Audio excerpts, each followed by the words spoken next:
Alhamdulillahi Rabbil Alamin. Wassalatu wassalamu ala rasulihil amin wa ala alihi wa sahabihi wa atba'ihi ajma'in laila wa naharan fit tarafain.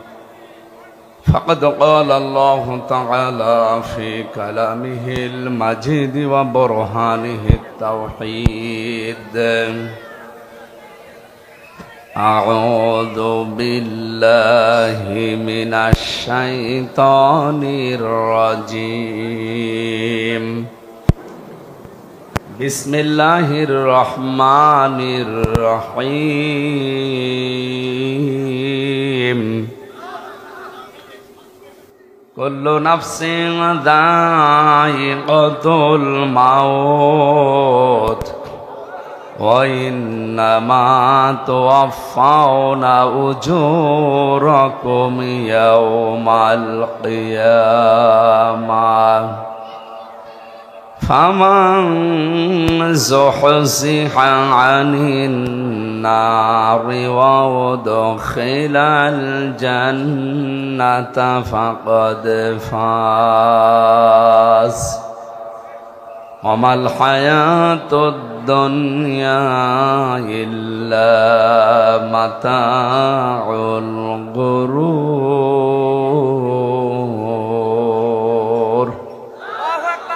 Sadaqta ya Rabbana. Allahumma salli ala Muhammad wa alihi wa sahabihi wa barik wa sallim. Alhamdulillah, এমনিতে রমজান মাস, ওদিকে 11টা থেকে 12:30 পর্যন্ত এক জায়গায় কথা বললাম, এরপরে আবার এখানে যদি 1 ঘন্টা 1.5 ঘন্টা বলা লাগে, আমি তো রোজায় আছি, আমার কণ্ঠ যদি একবার পানি পিপাসা লেগে যায়, এই জন্য বেশি চিল্লাপাল্লাও করা যাচ্ছে না। যতটুকু পারি খুব নিজেকে সেভ করে আস্তে আস্তে কথাগুলো বোঝানোর চেষ্টা চালাবো ইনশাআল্লাহ। উপস্থিত হয়েছেন আপনাদের এই মাহফিলে যশোরের মুক্তিযোদ্ধা ডিগ্রি কলেজের সম্মানিত অধ্যাপক জনাব জাহাঙ্গীর হোসেন, মঞ্চে বসা ওলামা ইকরাম, সামনে বসা মুসলমান ভাইরা, পর্দার আড়ালের সম্মানিতা মা এবং বোনেরা, প্রশাসনের ভাইরা, প্রাণপ্রিয় যশোরবাসী, আল্লাহর দরবারে শুকরিয়া জানাচ্ছি যিনি কোরআন শোনার জন্য আমাদেরকে নিয়ে এসেছে। বলেন আলহামদুলিল্লাহ। আল্লাহ রাব্বুল আলামিন বলেন, কিতাবুন আনজালনাহু ইলাইকা লিতুখরিজান নাসা মিনাজ যুলুমাতি ইলান নূর, ইলা আখিরি আয়াত। খুব ভালো করে শুনবেন, আমি গতানুগতিক কথা বলি না, চিন্তা ভাবনা করি, ওখান থেকে কোনো তথ্য থাকলে বের করি। আল্লাহ পাক বলেন, এই একটা কিতাব আপনাকে আমি দিয়েছি, আপনার প্রতি এটা নাজিল করেছি এই কারণে, লিতুখরিজান নাসা মিনাজ যুলুমাতি ইলান নূর, আপনি মানুষদেরকে অন্ধকার থেকে বের করে নিয়ে আসবেন আলোর দিকে। ঠিক এরকম সেম কথা দিয়ে, এরকম ক্যাটাগরি দিয়ে আল্লাহ আরেকটা আয়াত নাজিল করেছেন সূরা নেসার 105 নম্বর আয়াত, ইন্না আনজালনা ইলাইকাল কিতাবা বিল হাক্কি লিতাহকুমা বাইনান নাস বিমা আরাকাল্লাহ, ইলা আখিরি আয়াত। আল্লাহ তাআলা বলেন, অবশ্যই আমি আপনার প্রতি কিতাব নাজিল করেছি, কেন? লিতাহকুমা বাইনান নাস, আপনি এইটা দিয়ে মানুষের ভেতরে ন্যায় বিচার করবেন।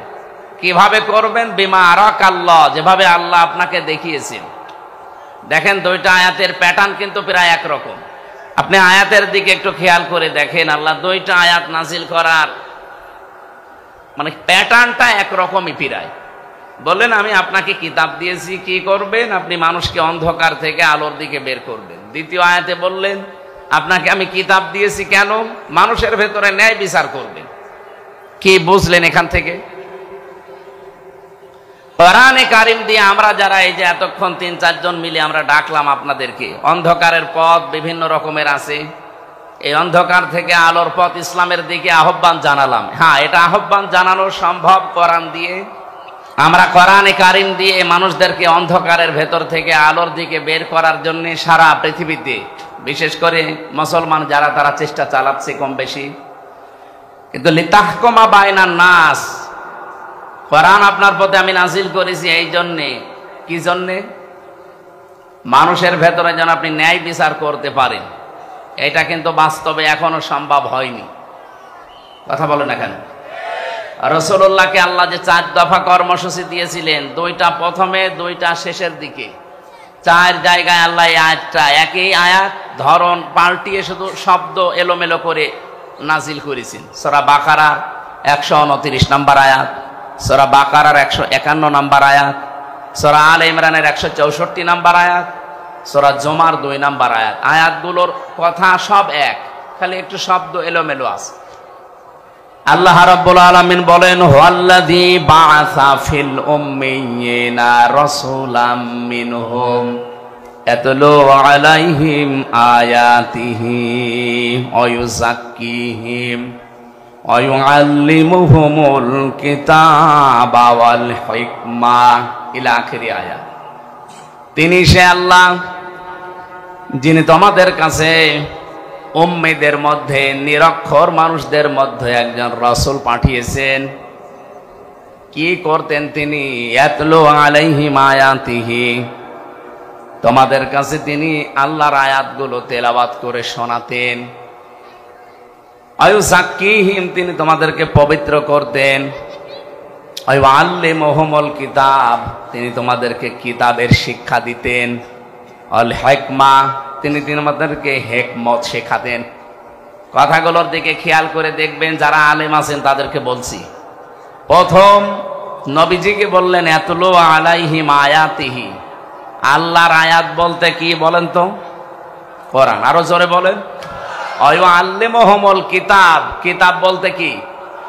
একই কথা 2 জায়গায় দিলেন কেন?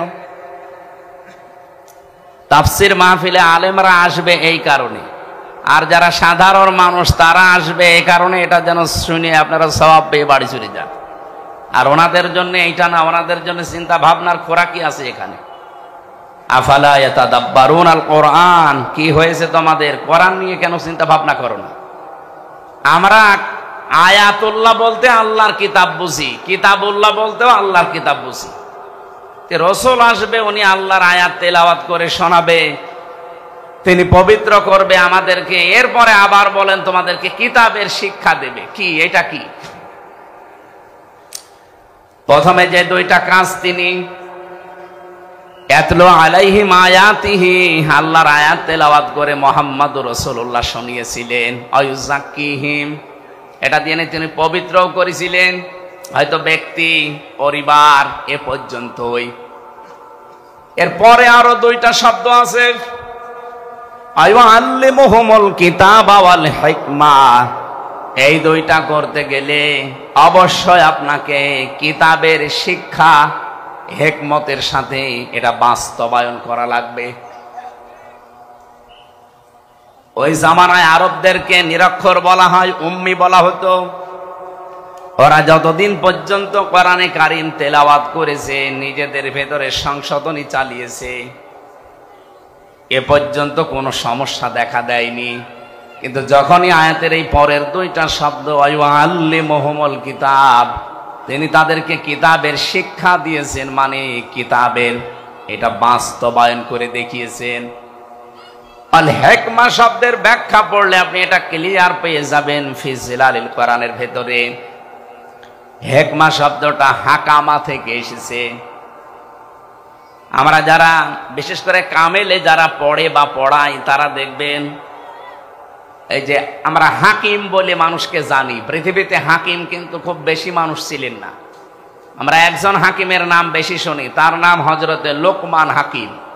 লোকমান কি ছিলেন? কি জবাব দিলেন না? আমাদের দেশেও হাকিম আছে না নেই?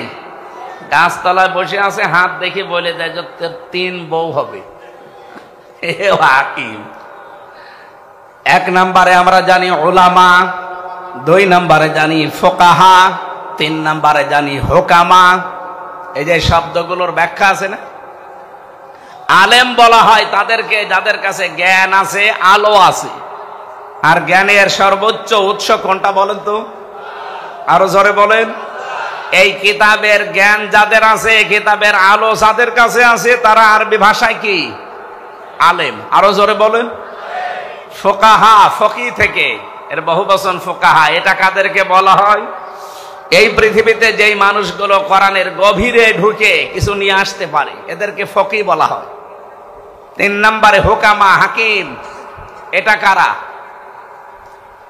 কোরআনে কারিমের শুধু জ্ঞান না, শুধু এর ভেতরে ঢুকে তথ্যগুলো নিয়ে আসবে তা না, এখান থেকে এমন কিছু তথ্য পৃথিবীর মানুষকে জানাবে যা এর আগে অনেকেই জানাতে পারে না।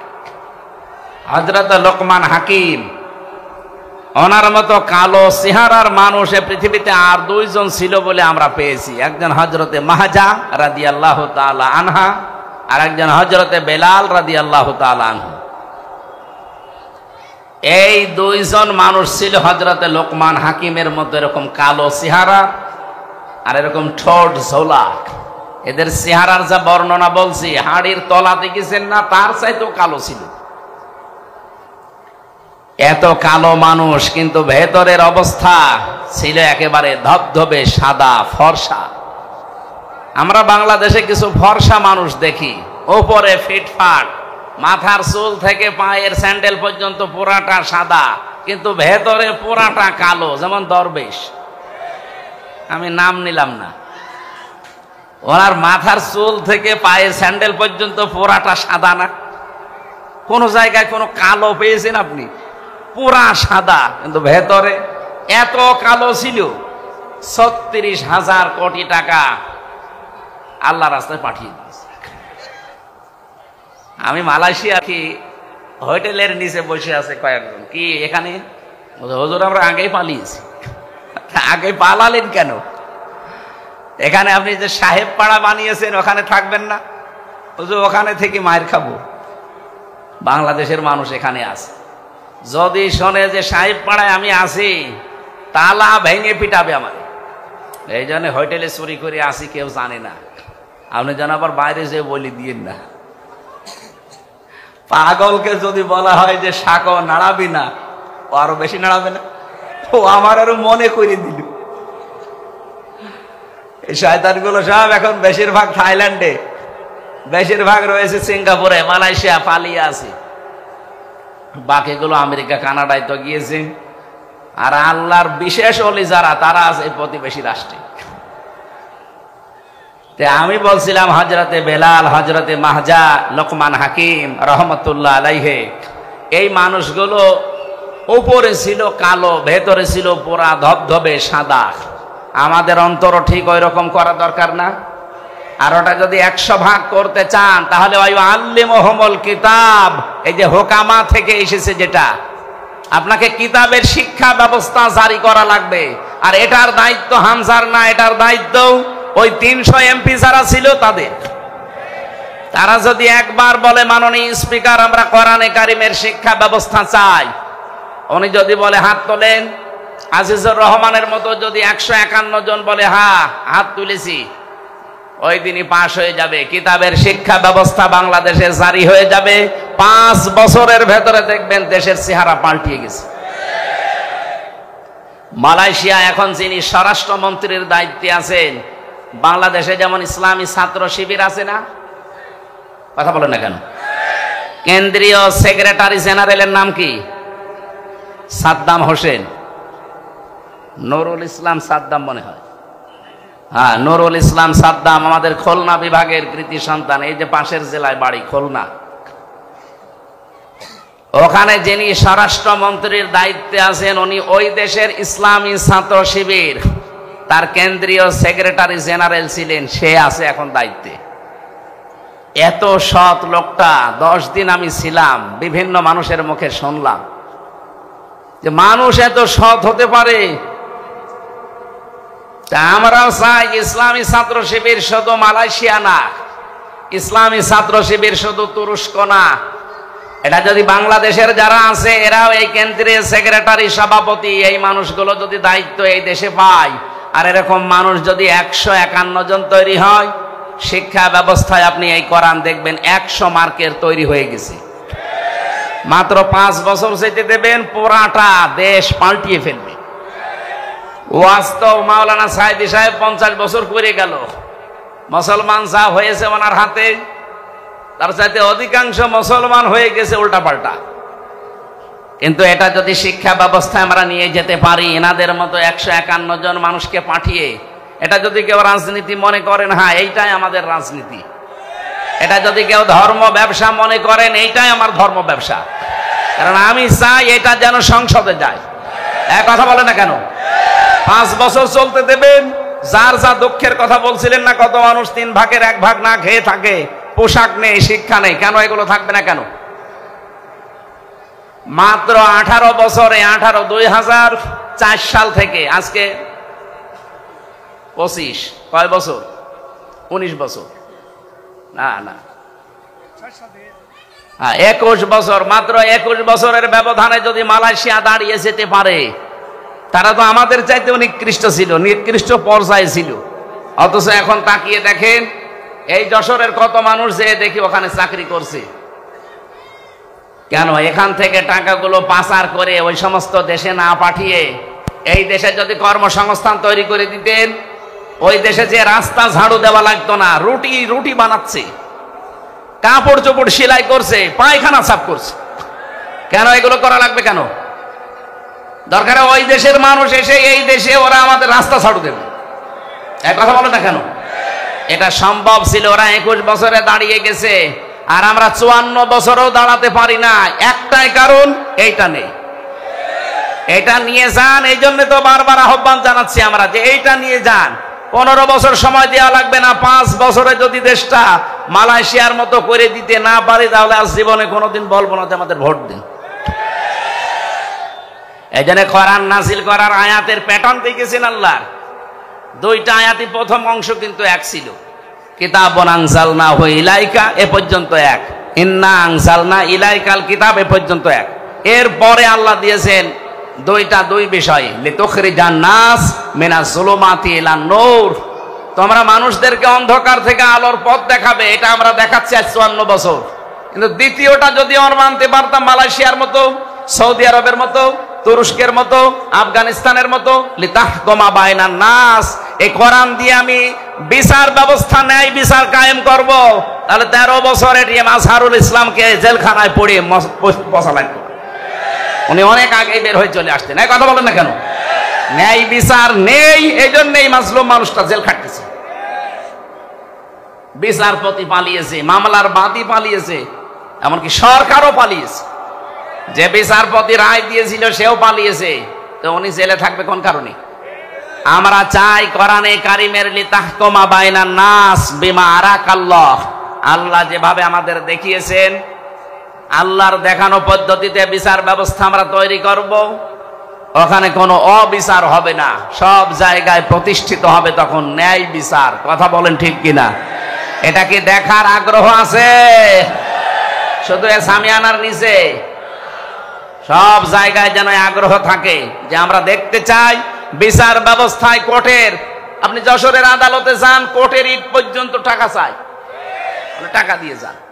আমি প্রথম যখন 11 সালে জেলে গিয়েছিলাম, আমার জেল থেকে বের করার সময় পুলিশ, মানে আমি প্রথমে কারাগারে, আদালতে ছিলাম, এই যে থানার, বের হয়ে চলে আসছি, আমার বলছে টাকা দেন। টাকা পাবো কোথায়? না, আপনাকে যারা দেখতে এসেছিল আমরা জানি আপনাকে টাকা দিয়েছে। আরে শয়তানে তো ওই পর্যন্ত জানি। পরে আর কি, ওই সময় 11 সালে 10 টাকা দিলাম, তাও খুশি।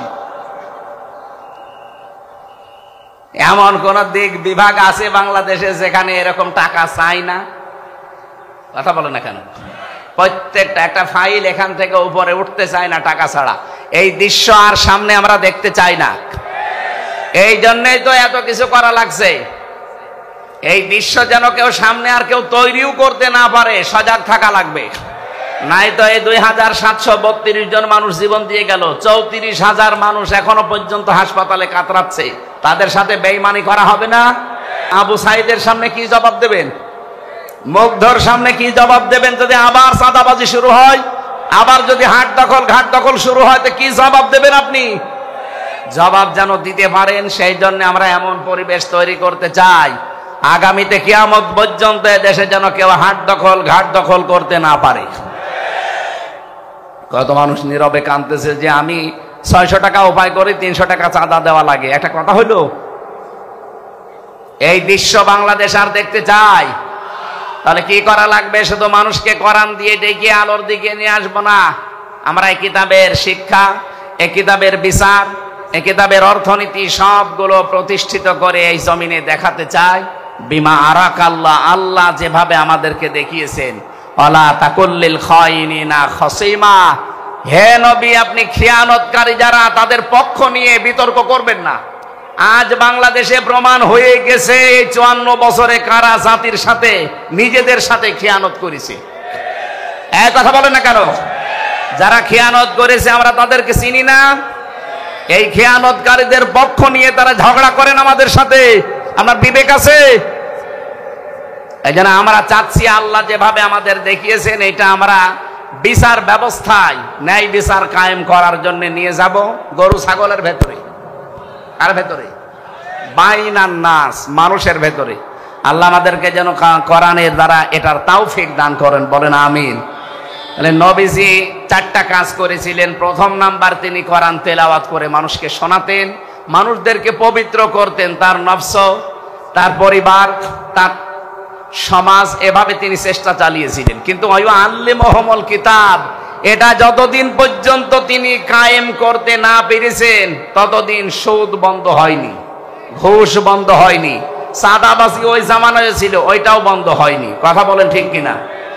এখানে আমাদের উচিত হবে, যারা আজ বলেন আমরা নবীওয়ালা কাজ করি না, আপনার নবীওয়ালা কাজ হচ্ছে না। এদিকে তাকান, নবী কি জন্ম থেকে নবী বলে কেউ বলতো যে আপনি নবী? কয় বছরে বলেন বলেন? 40 বছরে তখন যিনি নবী হলেন, কি পেয়ে নবী হয়েছিলেন? এই কোরআনে কারিম পাওয়ার পরে যিনি নবী হলেন, নবী হওয়ার পরে তো এই কাজগুলো আল্লাহ তাকে দিলেন। ওয়াল্লাযী বাআসা ফিল উম্মিয়িনা, তিনি সে আল্লাহ যিনি উম্মিদের ভেতরে পাঠিয়েছেন, নবী পাঠিয়েছেন, রাসূল পাঠিয়েছেন। ইয়াতলু আলাইহিম আয়াতিহি, তার প্রথম কাজ ছিল তিনি তেলাওয়াত করে করে মানুষদেরকে শোনাতেন। আজ বাংলাদেশে কেউ যদি বলে যে আমি নবীওয়ালা কাজ করি, অবশ্যই আপনাকে আল্লাহর কোরআন তেলাওয়াত করে শোনানোর ব্যবস্থা করা লাগবে। আপনার দ্বারা হয় এটা? আপনি কোরআন পড়তে পারেন যে তেলাওয়াত করে শোনাবেন? এই মাদ্রাসা যারা প্রতিষ্ঠিত করেছিল তাদের কয়েকটা উদ্দেশ্য আছে, তার ভেতরে এইটাও মনে হয় আছে যে মানুষ এই এলাকায় যারা বসবাস করে তারা আল্লাহর কোরআন পড়বে, শিখবে, নাকি অন্য উদ্দেশ্য আছে? ওয়ায়ুযাক্কিহিম, তিনি তাদেরকে পবিত্র করেছিলেন। কোন পর্যায়ে পৌঁছিয়েছে তাদের পবিত্রতা? আমরা যদি আজ কোরআনে কারিম দিয়ে ব্যক্তি, পরিবার, সমাজ, রাষ্ট্রকে পর্যন্ত পবিত্র করতে পারতাম। এই যে যাকিজ্জন থেকে শব্দটা এসেছে, খলিফাতুল মুসলিমিন হযরতে ওমর রাদিয়াল্লাহু তাআলা আনহু, তিনি রাতের বেলায় বসে হিসাব করছিলেন। লম্প ধরিয়ে যে আলো, জয়তুনের তেল সীসার উপরে দিয়ে তিনি আগুন লাগিয়ে হিসাব করছিলেন। হঠাৎ করে ওই দেশের প্রধান বিচারপতি হযরতে আলী রাদিয়াল্লাহু তাআলা আনহু এশার নামাজ পড়ে তিনি আসলেন। ডাক দিলেন, হযরত ওমর, প্রধান বিচারপতি আলী, কিসের জন্য এসেছেন? রাষ্ট্রের কোনো কথা আমাকে বলার জন্যে, না ব্যক্তিগত পারিবারিক কোনো কথা বলার জন্যে? হযরতে আলী ওই সময় প্রধান বিচারপতি, তিনি বললেন, না, আমার পারিবারিক জীবনে একটা সমস্যা হয়েছে, ওইটা আপনার সাথে শেয়ার করার জন্য এসেছি, পরামর্শ নেব। হযরত ওমর সঙ্গে সঙ্গে তিনি বাতিটা লিভিয়ে দিলেন। হযরতে আলীর কিন্তু মন খারাপ হয়ে গেছে, কি আমি একটা দেশের প্রধান বিচারপতি এসেছি রাষ্ট্রপ্রধানের কাছে, উনি আমারে দেখে আরো আলোকসজ্জা করবে কি, আরো আলো লিভিয়ে দিলেন। হযরত ওমর তার মনোভাব বুঝতে পেরে ডাক দিয়ে বলেন, প্রধান বিচারপতি আলী, আপনাকে আমি কিন্তু প্রথমে জিজ্ঞাসা করেছি যে আপনি কেন আসলেন, রাষ্ট্রের কোনো কাজ নিয়ে নাকি পারিবারিক কোনো কাজ নিয়ে? আপনি যেই বলেছেন যে রাষ্ট্রের কোনো কাজ না, পরিবারের কোনো সমস্যা, আমি কিন্তু হিসাব করছিলাম রাষ্ট্রের জনগণের টাকায় কেনা তেল দিয়ে রাষ্ট্রের হিসাব করছিলাম। আপনি এসেছেন পারিবারিক জীবনের কোন ফয়সালা নিতে, জনগণের টাকা দিয়ে এই হারিকেন বা লম্প অথবা মোমবাতির যে তেল পুড়বে এইটা দিয়ে আপনার পারিবারিক জীবনের কথাবার্তা না শুনবো, কিয়ামতে আমি জবাব দেব কি? হযরত আলী বলেন, কথাটা শোনার পরে তার প্রতি ভক্তি শ্রদ্ধা যা ছিল আমার আরো বেড়ে গেল। যে কি চিন্তা নিয়ে তিনি চলেন, একটা রাষ্ট্রের প্রধান। বাংলাদেশে 1628 জন মানুষ দায়িত্বে ছিল। আল্লাহর কসমে 54 বছর আমি বাদ দিলাম, শুধুমাত্র 5 বছরও যদি এই টেন্ডেন্সি নিয়ে এই 1628 জন মানুষ দায়িত্ব পালন করে দেখাতো, এ দেশটা মিনি জান্নাত হয়ে যেত। এরকম মানুষ আমরা পেয়েছি, হ্যাঁ পেয়েছি খুব কম। মাওলানা মতিউর রহমান নিজামী তার ভেতরে একজন। রাষ্ট্রের দায়িত্ব, মন্ত্রণালয়ের দায়িত্ব পালন করে 26 টাকা বেঁচেছিল, ওটা ফেরত দিয়েছেন। হযরত ওমরের একেবারে অরিজিনাল উত্তরসূরি না আলী হাসান মোহাম্মদ মুজাহিদ রহমতুল্লাহ আলাইহি, রাষ্ট্রের দায়িত্ব পালন করতে গিয়ে অণুবীক্ষণ যন্ত্র দিয়ে 4 আনাও দুর্নীতি খুঁজে পাওয়া যায়নি। এই ধাঁচের মানুষগুলো মাত্র 1628 জন যদি তৈরি হয়ে যেত, এই দেশটার জন্য 54 বছর লাগার কথা না, 54 দিনে এই দেশ জান্নাত হওয়ার কথা। আমরা ওই রকম বিষয় চাই না।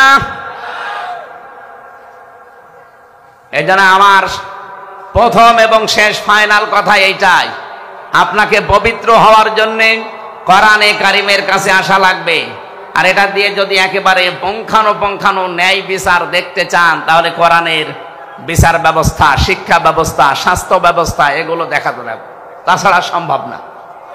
আল্লাহ রাব্বুল আলামিন আমাদেরকে বাস্তব জীবনে যেন আল্লিমুহুমুল কিতাব এর একটা প্রেক্ষিত, এর একটা মানে রাস্তা কিন্তু সামনে আল্লাহ তৈরি করে দিয়েছেন।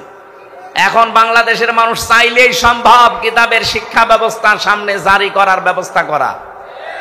খালি আতলু আলাইহিম আয়াতিহি ওয়া ইউযাক্কিহিম পর্যন্ত থাকলে হবে না, ওয়া ইউআল্লিমুহুমুল কিতাবা ওয়াল হিকমা, এই দুইটা সামনে এখন দেখানোর সময়। এরপরও যদি কারো ব্যর্থতার পরিচয় দেন, আগামী 100 বছরেও আর আল্লাহ এই সুযোগ দেবে না। কথা বলে না কেন? আমরা চাই শিক্ষা থেকে শুরু করে যত বিভাগ আছে বাংলাদেশে, সব জায়গায় যেন আল্লাহর কোরআনের বিধান চালু হয়। বলেন আমিন। আমরা 6666টি আয়াত থেকে, যেহেতু রমজান মাস, এই কেন্দ্রিক একটা আয়াত পড়েছি, সূরা আলে ইমরান আয়াত। খুব খেয়াল করে শুনবেন, নিজের জীবনে যদি মেলাতে পারেন এই মাহফিল সাকসেস হবে। আর যদি বলেন এসেছি সুর শোনার জন্য, শুনে চলে গেলাম, যান আপনি আগে চলে যান, আমি একটা টান দিয়ে দিই, টান শুনে চলে যান নাকি? আল্লাহ রাব্বুল আলামিন বলেন, কুল্লু নাফসিন যায়িকাতুল মাউত ওয়া ইন্নামা তুওয়াফাউনা উজুরাকুম ইয়াওমাল কিয়ামাহ। অবশ্যই প্রত্যেকটি জীব মৃত্যুর স্বাদ গ্রহণ করবে। কিয়ামতের ময়দানে প্রতিটি মানুষকে আমি আল্লাহ তার পারিশ্রমিক পরিপূর্ণ করে দেব। হযরতে আবু দারদার জীবনী পড়ছিলাম, তিনি বলেন আয়াতটা পড়লে আমার কেমন যেন একটা অজানা ভয় চলে আসতো, যে কিয়ামতের দিন আল্লাহ নাকি আমাকে পরিপূর্ণভাবে আমার উজরত দিয়ে দেবে। আমার সবচাইতে বেশি ভয় হয় আমি যা কামাই করেছি সব যদি আল্লাহ আমারে দিয়ে দেয়, আমার তো টানা সম্ভব না। দুনিয়ায় বাবার বোঝা সন্তান বহন করতে পারে, সন্তানের বোঝা বাবা বহন করতে পারে। আল্লাহ পাক বলেন, ওয়ালা তাজিরু ওয়াজিরাতু বিজরা উখরা, কিয়ামতের ওই ময়দানে কেউ কারো বোঝা বহন করবে না। এই জন্য পৃথিবীতে যে যতটুকু পাপ করছেন, ওই পাপটা আল্লাহ কিয়ামতের দিন বোঝা আকারে আপনার পিঠের উপরে তুলে দেবে। قد خسر الذين كذبوا بلقاء الله حتى إذا جاءتهم الساعة بغتة ক্বালু ইয়া হাসরাতানা আলা মা ফাররাতনা ফিহা। সূরা আনামের 30 নম্বর আয়াতে আছে, অবশ্যই ওই মানুষগুলো ক্ষতিগ্রস্ত হয়ে গেছে, হবে না, কদ খসিরা মাজির সিগা, অবশ্যই ক্ষতিগ্রস্ত হয়ে গেছে, সর্বনাশ হয়ে গেছে ওই মানুষগুলোর জন্যে। কিয়ামতের দিন আল্লাহর সাথে যে সাক্ষাৎ হবে, আল্লাহর সামনে যে জবাব দেওয়া লাগবে, উনি যে পরিপূর্ণভাবে আপনাকে পারিশ্রমিক দিয়ে দেবে, এটা যারা বিশ্বাস করে না। হাত্তা ইদা জাতুহুমুস সাআহ, হঠাৎ করে যখন তাদের সামনে মরণ চলে আসে। এখানে সাআতুনের অর্থ দুইটা। এখানে আলেম যারা আছেন সাআতুনের অর্থ ভালো করে মিলাবেন দুইটা। এক নম্বরে সাআতুন মানে মৃত্যু, 2 নম্বরে সাআতুন মানে কিয়ামত। হ্যাঁ, এটা মরণও হতে পারে, কিয়ামতও হতে পারে। মরণের পরে বা কিয়ামতের পরে ময়দানে মাহশারে এই মানুষগুলোর সামনে যখন আমল নামাটা আল্লাহ সামনে তুলে ধরবার পাপের বোঝাটা, হঠাৎ ওই মানুষগুলো আল্লাহকে বলবে, ক্বালু ইয়া হাসরাতানা, আফসোস, আলা মা ফাররাতনা ফিহা, পূর্বে যা পাঠিয়ে রেখেছিলাম ওইটার দিকে তাকাবে আর আফসোস করবে, আমি কেন পাঠালাম এইটা। এতটুকু আল্লাহ যদি শেষ করে দিতেন আমি আয়াতটাই পড়তাম না। এর পরের শব্দটা আমাদের জন্য, অহুম ইয়াহমিলুনা আওসারহুম আলা দুহুরিহিম আলা সামা ইয়াজিরুন। রব্বুল আলামিন বলেন, অ মানে এবং হম মানে তারা, ইয়াহমিলুন এটা হামালা, ইয়াহমিলু মানে বহন করা। এটা মজারে বর্তমান ভবিষ্যৎ প্রেজেন্ট ফিউচার। ঝারের বহু বচন আওসার, জোহর মানে পিঠ, হোম মানে তাদের। আল্লাহ বলেন কিয়ামতের ওই কঠিন ময়দানে যখন তার পিঠের ওপরে তার পাপের বোঝা সমূহ চাপিয়ে দেব, এদিকে খেয়াল করে। আল্লাহ কিন্তু ঝাড় দেননি, আওসার দিয়েছেন। প্রশ্ন আসতে পারে, আমি এখন 33 বছর বয়সের মালিক। কত? আমার এই 33 বছর বয়সে আমি যত অপরাধ করেছি, একটা বান্ডিল বেঁধে বোঝা আকারে আমার পেটের ওপরে তুলে দিলে এটা ঝাড় হয় 1 বছর। দাও ঝাড় দিলেন কেন?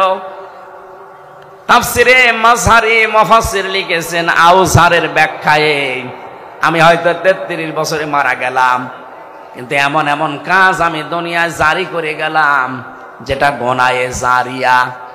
আমরা অনেকেই মনে করি সাদগায়ে জারিয়া আছে, গোনায়ে জারিয়াও আছে। কথা বলে না কেন? এ মাদ্রাসা যিনি কায়েম করেছিলেন তিনি সাদগায়ে জারিয়া তৈরি করে দিলেন। এর পাশাপাশি কেউ যদি একটা সিনেমা হল তৈরি করে দেয়, সে কি সাদগায়ে জারিয়া না গোনায়ে জারিয়া? বলেন বলেন। এই লোকটা কিয়ামত পর্যন্ত এই মাদ্রাসার কারণে ওনার যে সওয়াবের নেকির বোঝাটা দিন যত যাবে এ বোঝা একটা একটা করে বাড়তেই থাকবে। পাশে যে লোকটা সিনেমা হল বানিয়েছে, যে লোকটা সুদের কারবার তৈরি করে চলে গেছে, ওটা যতদিন পর্যন্ত ওই সুদী ব্যাংক, ওই সিনেমা, ওই অত্যাচারী জুলুম নির্যাতনের ওই দলটা যতদিন থাকবে, ও হয়তো নেই কিন্তু ওই দলের লোকজন আছে। কথা বলে না কেন? ওর সিনেমা হল আছে, ওর সুদী ব্যাংক আছে। ও মরে গেছে কতদিন আগে, ওর বোঝা তো পাপের একটা হওয়ার কথা, কিন্তু কিয়ামতের দিন ও যখন উঠবে লক্ষ লক্ষ পাপের বোঝা, আল্লাহ পাক বলেন একটার পরে একটা চাপাতেই থাকবো। এর নাম ইয়াহমিলুন। শুধু এখন না, বর্তমান ভবিষ্যৎ, ভবিষ্যৎ বলতে কিয়ামত পর্যন্ত। এজন্য আমার এই 33 বয়সে আমি এমন কিছু কথা, এমন কিছু কাজ, এমন কোন কিছু আঞ্জাম যেন দিয়ে না যায়। আমার একটা বোঝাই তো আমি পারি না, এখন আবার বোঝার পরে বোঝা তৈরি হতে আছে। আল্লাহ রাব্বুল আলামিন বলেন কিয়ামতের দিন যখন এই লোকটা বোঝা বহন করে নিয়ে যাবে, একটার পরে একটা চাপাতে থাকবো। আলা সামা ইয়াজিরুন, ফেরেশতারা দেখে বলবে কত নিকৃষ্ট বোঝা এই লোকটা বহন করে নিয়ে যাচ্ছে। বলেন নাউজুবিল্লাহ। আজকে হয়তো একজনকে হত্যা করে রাস্তা দিয়ে গেলে আপনাকে মানুষ খুনি বলে তাড়া দেবে, ধর্ষণ করে গেলে ধর্ষক বলে তাড়া দেবে। এখন কি এমনকি বাংলাদেশে এখন যে পজিশন, ধর্ষণ করে যদি আপনি জেলে যান আর আপনার পক্ষে যদি কোনো উকিলও দাঁড়ায়, জনগণ সে উকিলকেও পিটিয়ে মেরে ফেলবে। এই যে আয়শা নাকি না, আসিয়া, এই মেয়েটাকে যারা ধর্ষণ করেছিল, ওই ধর্ষকদের পক্ষে যে উকিল দাঁড়িয়েছে, ওই উকিল পর্যন্ত পিটানি খেয়েছে। এই লোকটা ধর্ষক, আপনি ওর পক্ষে দাঁড়ালেন কেন? ওকালতি করার জন্যে। এই জন্য উকিলও মায়ের খায়। কিয়ামতের দিন আপনি পাপের বোঝা বহন করে যখন নিয়ে যাবেন, ধর্ষককে দেখলে মানুষ ধর ধর, ধর্ষক যাচ্ছে যেমন তাড়া দেয়, খুনিকে দেখলে খুনি যাচ্ছে ধর তাড়া দেয়, চোর দেখলে চোর যাচ্ছে ধর তাড়া দেয়, ছিনতাইকারী দেখলে বলে ছিনতাইকারী যাচ্ছে ধর তাড়া দেয়। কিয়ামতের দিন ফেরেশতারা বলবে ধর, পাপের বোঝা নিয়ে যাচ্ছে। আপনি নিজের সাথে এবার মিলান তো। আপনার আমার এই 33 বছরে আমি মিলালাম, মাওলানা আজিজুর রহমান ওনার 60 বছরে মিলাক, জাহাঙ্গীর হোসেন ওনার 60 বছরে মিলাক। কিয়ামতের দিন আমরা যা করেছি কিন্তু আল্লাহ আমার পিঠের ওপরে তুলে দেবে। যাই করেন, পাপের বোঝা যদি আল্লাহ তুলে দেয়, ফেরেশতারা যদি বলে দেখ কত নিকৃষ্ট বোঝা হামজা বহন করে নিয়ে যাচ্ছে, ওই সময়ের যে লজ্জা আমি কার কাছে দেব বলেন? ও লজ্জা যেন না লাগে সেই সময় এখনই। এখনো সূর্য পশ্চিম দিকে ওঠে নাই, এখন আমার মরণের গড়গড়ানি শুরু হয়নি, সুতরাং পরিবর্তন হওয়ার সুযোগ নেই। বলেন বলেন, এক্ষুনি সময় পাল্টান। শয়তান তো বাধা আছে, শয়তান তো আপনাকে ধোঁকা দিতে পারবে না। কি বাধা নেই? এরপরেও যদি আপনি পরিবর্তন হতে না পারেন, আপনি মনে করবেন আপনি নিজেই একটা শয়তান। শয়তান বাধা আছে, এরপরও এত সুযোগ থাকার পরও আপনি যদি পাল্টাতে না পারেন, শয়তান বাধা আছে, আপনি পাল্টাতে পারেন না, আপনাকে ধোঁকা দেয় কে? তার মানে আপনি নিজে একটা শয়তান। কথা বলে না কেন? আপনার থেকে তো এখন আমার মনে হয় আশ্রয় চাওয়া লাগবে। আমরা আউযু বিল্লাহি মিনাশ শাইতানির রাজিম বলি, এখন বলা লাগবে আউযু বিল্লাহি মিনাজ জাসদ তো বলা যাচ্ছে না। এই জন্য আমরা এই মুহূর্তে সিদ্ধান্ত নেওয়া লাগবে, কিয়ামতের দিন আল্লাহ প্রত্যেককে তার উজুরত যা করেছে লোকটা একেবারে পঙ্খানো দেবে, কোনো কম বেশি নেই। ফামান যুহজিহা আনিন নার, খুব কঠিন শব্দ। আমি ব্যাখ্যায় পড়তে গিয়ে আমি নিজে আশ্চর্য হয়ে গেছি, এর আগে আমি এভাবে বুঝিনি। ফামান যুহজিহা, আল্লাহ রাব্বুল আলামিন বলেন যেই লোকটাকে বাঁচিয়ে দেওয়া হবে, যুহজিহা আনিন নার, জাহান্নামের আগুন থেকে বাঁচানো হয়েছে না বাঁচানো হবে? বলেন বলেন। তার মানে পরীক্ষা আমাদের সবার সামনে আছে।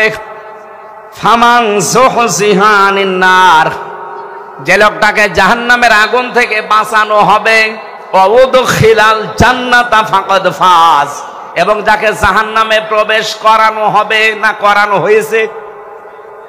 করানো হবে। যেই লোকটাকে জাহান্নামের আগুন থেকে বাঁচানো হবে, জান্নাতে প্রবেশ করানো হবে, ফাকাদ ফাজ, সেই লোকটা সফল।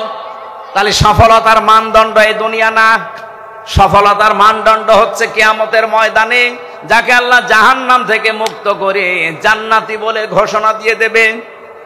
দ্বিতীয় ব্যাখ্যা কি? এটা তো আখিরাতের ব্যাখ্যা গেল। দ্বিতীয় ব্যাখ্যা কি?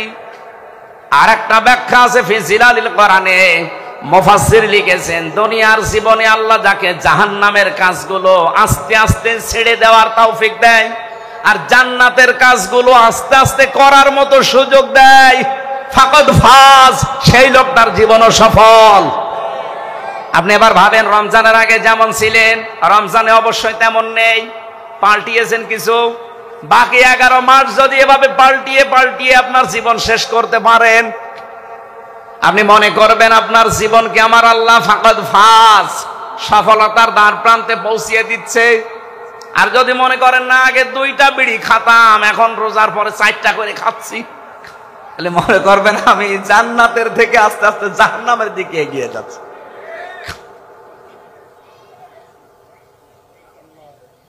এই যে জান্নাত আর জাহান্নাম দুইটা শব্দ, একটা প্রথম জাহান্নামের একটা নাম আছে নার। জাহান্নামের নাম কি? এই জাহান্নামের নার, আগুন, এটা পুরাটাই যেহেতু আমার আল্লাহ আগুন দিয়ে জ্বালিয়ে রেখেছেন, এই জাহান্নামে আল্লাহ দেবেন কাদের? এই জায়গায় একটা প্রশ্ন আছে। রব্বুল আলামিন জানিয়েছেন ওয়া বুরসাতিল জাহিমু লিমাইয়ারা ফাআম্মা মান তাগা ওয়া আসারাল হায়াতাদ দুনিয়া ফাইনাল জাহিমা হিয়াল মাআওয়া। বলেন আল্লাহু আকবার। রব্বুল আলামিন বলেন জাহান্নামকে সেদিন দৃশ্যমান করা হবে, তোমাদের সামনে নিয়ে আসা হবে। পৃথিবীতে যারা সীমা লঙ্ঘন করেছে এই মানুষকে আর দুনিয়ার জীবনকে যারা এসার করেছে, প্রাধান্য দিয়েছে, অগ্র অধিকার দিয়েছে, এই দুইটা গুণ যাদের দুনিয়াতে ছিল তাদের এই জাহান্নামে দেওয়া হবে, আর জাহান্নাম হবে তাদের আশ্রয় স্থল। বলেন নাউজুবিল্লাহ। সূরা নাবার ভেতরে পেয়েছি ইন্না জাহান্নামা কানাত মিরসাদা লিত্তাগিনা মাআবা লাবিসিনা ফিহা আহকাবা। অবশ্যই জাহান্নাম একটা গোপন ফাঁদ, এটা একটা ঘাঁটি। এই ঘাঁটিতে আল্লাহ কাদেরকে দেবেন? লিত্তাগিনা মাআবা, পৃথিবীতে যারা সীমা লঙ্ঘন করেছে আর যারা অস্বীকার করেছে। নবীজি বললেন কুল্লু উম্মতি ইয়াদখুলুনাল জান্নাহ, আমার প্রতিটি উম্মত নারী হোক আর পুরুষ হোক প্রত্যেকে জান্নাতে যাবে।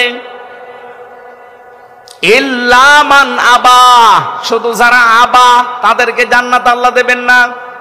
সাহাবী বললেন হে রাসূল আবা কারা? কিলা ইয়া রাসূলুল্লাহ মান হুম মান হিয়া আবা। আবা কি জিনিস?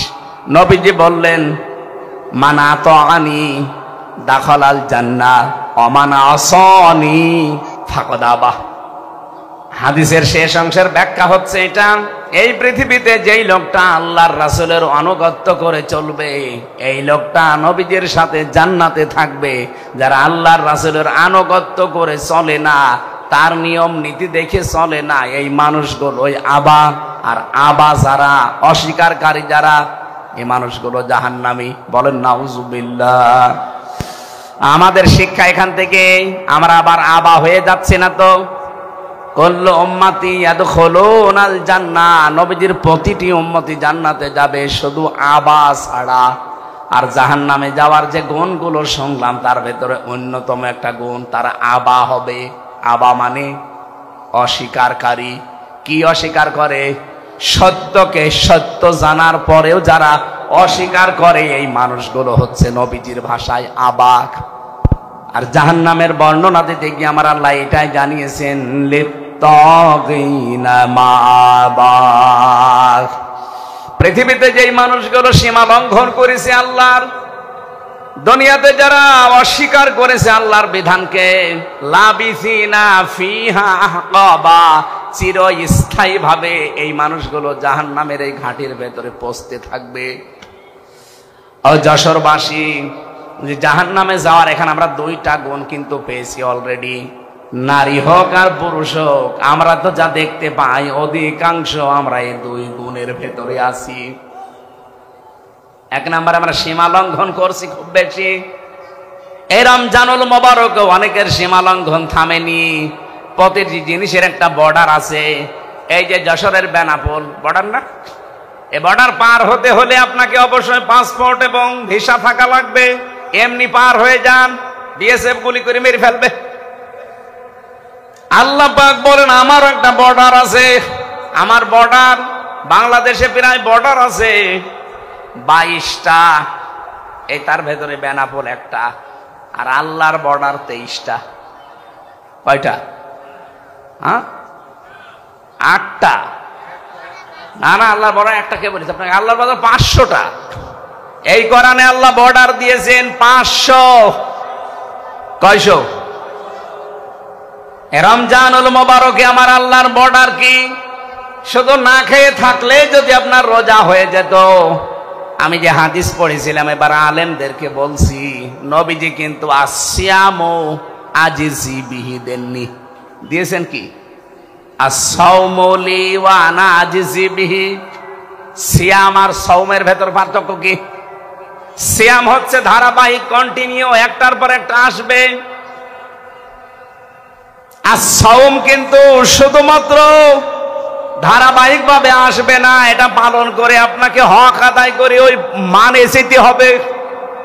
এই জন্য অন্যান্য নবীর উম্মতদের উপরে সিয়াম ফরজ ছিল। কি ছিল?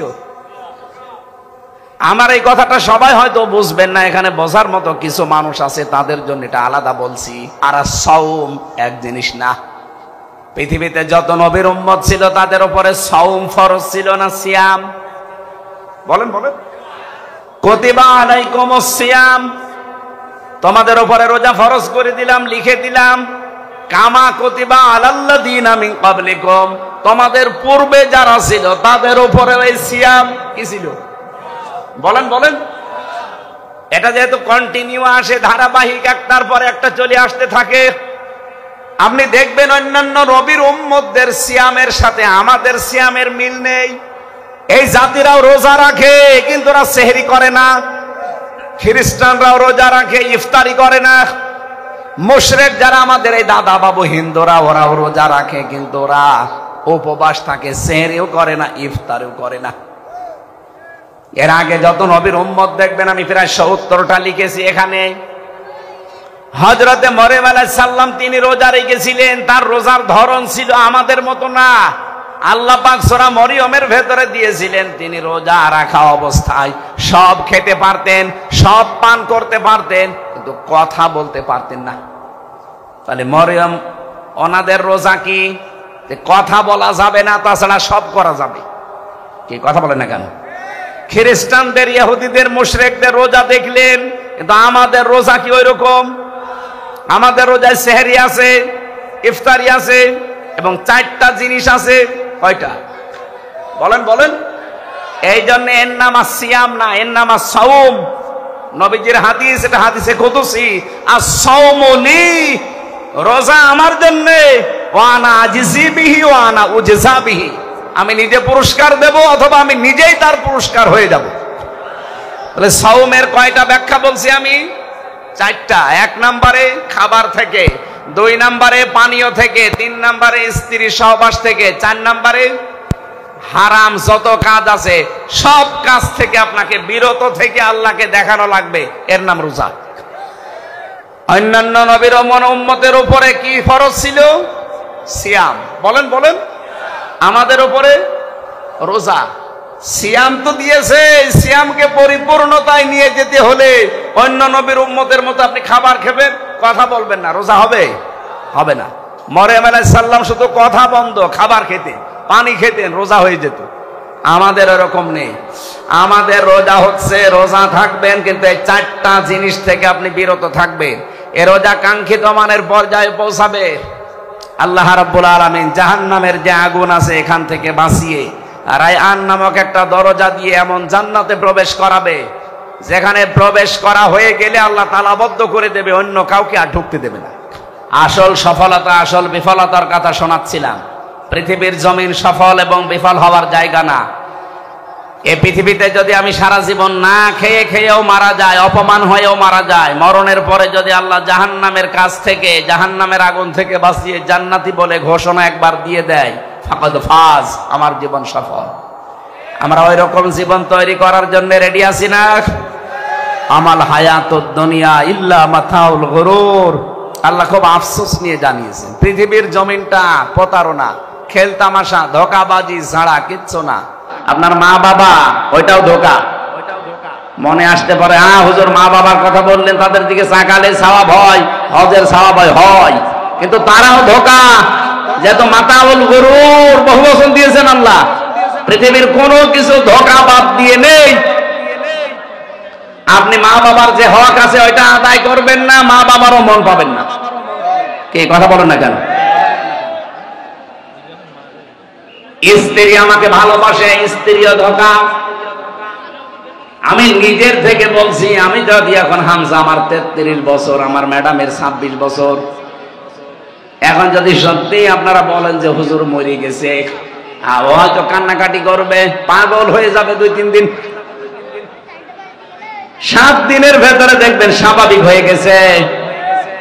4 মাস 10 দিনের ভেতরে ওর মার বাবা এসে আমার মা বাবাকে বলবে হামজা তো মরিয়ে গেছে, মেয়ে এখন রেখে করব কি, দেন অন্য জায়গায় বিয়ে দেব। ঠিক মানে দেবে। 7 দিন পরে দেখবেন ম্যাডাম ওর বাবারে কল দিয়ে বলবে আব্বা হামজা তো কি ছিল, এ জামাই পেয়েছি 100 ভাগ ভালো, একেবারে পারফেক্ট জামাই, অথচ আমি কি করিনি তার জন্য। সব ভুলে যাবে মাত্র 7 দিনে। কয়দিনে? এজন্য দুনিয়ার জীবনটা পুরা ধোঁকা। আমি স্ত্রীর সাথে ভালো ব্যবহার করব, আমার স্বামীর হক আমি আদায় করব, এই জন্য এটা দিয়ে যেন আমার আখিরাত তৈরি হয়। এই কথা বলেন না কেন? আমার সন্তানের প্রতি আমার দায়িত্ব পালন করব, যেন এটা দিয়ে আমার আখিরাত তৈরি হয়। তাছাড়া পৃথিবীতে এই চোখ খোলা আছে, সম্পর্ক আছে, চোখ বন্ধ হয়ে গেলে সম্পর্ক শেষ, সব সম্পর্ক কাট হয়ে যাবে। ফাইদা নুফিখা ফিস-সূর ফালা আনসাবা বাইনাহুম ইয়াওমাইদি ওয়ালা ইয়াতাসালুন। নসবের বহুবচন আনসাব। আল্লাহ বলেন একটা সম্পর্ক থাকবে না, চোখ বন্ধ, সব সম্পর্ক কাট হয়ে যাবে। আপনার স্ত্রী আপনার আর পরিচয় থাকবে না, আপনার সন্তান আপনার পরিচয় নেই। এমনকি কোরআনের আয়াতের ব্যাখ্যা হচ্ছে কিয়ামতের দিন কোন কোন সন্তান তার মায়ের পা ধরে থাকবে 500 বছর। 500 বছর পরে ওর মুখের উপরে লাথি দিয়ে বলবে সন্তান পাবো কোথায়, দুনিয়ায় বিয়েই হয় না। এজন্য দুনিয়ার জীবনটা যেহেতু ধোঁকা, খেল তামাশা, রং তামাশা, এটা গুরুর, আমি সহ প্রত্যেকেই যেন এটা বোঝমান হয়। আমি এটা জেলে যেয়ে আরো বেশি বুঝেছি, কারণ আমি ওখানে আটকা জীবনে ছিলাম। বাস্তবতা আমি বুঝেছিলাম যে দুনিয়ার জীবন তো আসলেই ধোঁকা। আমি যদি এখন মরে যেতাম কি হইতো, এখান থেকে লাশটা বের করে দিত, 2-4 দিন ম্যাডাম কান্নাকাটি করে কবরে দিয়ে ওই বলতো আল্লাহ আমার স্বামীকে মাফ করে দিও, দিয়ে আর একটা সংসার করে ঠিক চালিয়ে যাচ্ছে কাজ। এই জায়গায় পড়ে যদি আমার বিশাল আখেরাত আমি নষ্ট করে ফেলি, আমার মতো পাগল দুনিয়ায় আছে। এই জন্য পাগলামি করা যাবে না। রমজানুল মোবারক সংযমী হওয়ার মাস, যেহেতু আমরা অনেকে সংযম অলরেডি হয়ে গেছি, আর সামনে আরো বেশি সংযম হওয়ার চেষ্টা চালাবো। আর রোজায় থেকে তো 2 ঘন্টা প্রায় 30 মিনিট, ওখানে 1 ঘন্টা 15 মিনিট, এখানে 1 ঘন্টা 15 মিনিট, এই 2 ঘন্টা 30 মিনিট আমার গলা শুকিয়ে যাচ্ছে। আগামীতে আবার আসবো যখন রমজানের পরে, আবার মাহফিল আছে রমজানের পরে, স্যারের এখানে আছে, বসতপুরে আছে, ওখানে কথা বলবো ইনশাআল্লাহ। আল্লাহুম্মা আমিন। লা ইলাহা ইল্লা আনতা সুবহানাকা ইন্নী কুনতু মিনাজ জালিমিন। আল্লাহ তাআলা রমজানুল মোবারকে আমার অসুস্থ শরীর, গলাও শুকিয়ে যাচ্ছে, এই জন্য আমি আর বেশিক্ষণ টানতে পারলাম না। যতটুকুই বলেছি আল্লাহ আমল করার সুযোগ দাও। এই আয়াতটা আমাদের জীবনে তুমি 100 ভাগ কার্যকর বানিয়ে দাও। কিয়ামতের দিন যেন এই আয়াতটা আমাদের পক্ষে সাক্ষী দিয়ে জান্নাতে পৌঁছিয়ে দেয়। ফামান যুহজিহা আনিন নার ওয়া উদখিলাল জান্নাতা ফাকাদ ফাজ। জাহান্নাম থেকে যাকে মুক্ত করে জান্নাতি বলে তুমি ঘোষণা দিয়ে জান্নাতে পৌঁছিয়ে দেবে, তার জীবন সফল। দুনিয়ায় যারা আস্তে আস্তে পাপের কাজগুলো ছেড়ে দিয়ে দিয়ে ভালো ভালো কাজে যারা এগিয়ে যেতে পারবে, তাদের জীবন সফল। আয়াতের এই 2টা ব্যাখ্যায় তুমি আমাদের জন্য কার্যকর করে দাও। সম্মানিত মা বোনেরা যারা পর্দার আড়ালে বসে আছে, এদেরকে তুমি খাদিজার মতো, আয়েশার মতো বানিয়ে দাও। কত মানুষ অসুস্থ, আল্লাহ তুমি শেফায়ে কামেলা আজেলা নসিব করে দাও। যে পরিবারে শান্তি নেই, মেয়েদেরকে তুমি শান্তি দান করো। যারা অসুস্থ, অনেকে এমন রোগ আছে মানুষের কাছে বলাও যায় না, আল্লাহ আমাদের রোগগুলো তুমি শেফা দিয়ে দাও। সন্তানাদি যাদের দিয়েছো আল্লাহ মানুষের মতো মানুষ বানাও। দুনিয়ার জীবনের সফর শেষ করলে তারা যেন দোয়া করে রব্বির হামহুমা কামা রব্বায়ানি সাগীরা। মাহফিলের সম্মানিত সভাপতি, প্রধান অতিথি, বিশেষ অতিথি, যত মানুষ এখানে এসেছে সবাইকে তোমার কাছে দিয়ে গেলাম, ওমরের মতো বানিয়ে দাও। এই গগা এলাকায় মাটির নিচে যত মানুষ ঘুমিয়ে আছে, কোরআনের ইজ্জতে মাফ করে দাও। আল্লাহ তাআলা কখন কার কাছে আজরাইল এসে যায় জানি না, যখনই আসবে জীবনে একবার হলেও যেন বলতে পারি লা ইলাহা ইল্লাল্লাহু মুহাম্মাদুর রাসূলুল্লাহ। আসসালামু আলাইকুম।